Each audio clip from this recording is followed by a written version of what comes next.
Selepas 22 tahun menunggu, akhirnya Jepun kembali menang di MotoGP dan hujung minggu di Assen memang penuh dengan sejarah dan drama.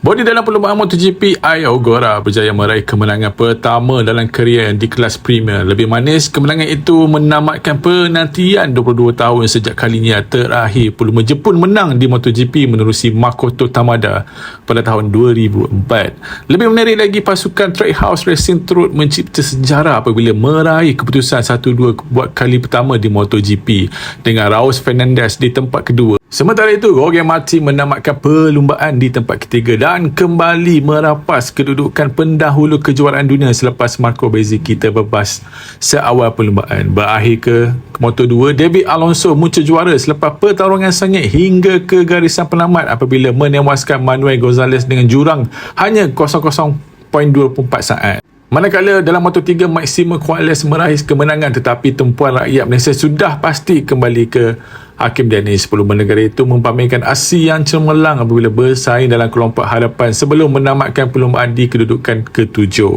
Asen 2026 benar-benar menghadiahkan aksi penuh drama sejarah baharu buat Jepun dan satu lagi persembahan membanggakan daripada wakil Malaysia. Kini kita nantikan pula aksi di pusingan seterusnya.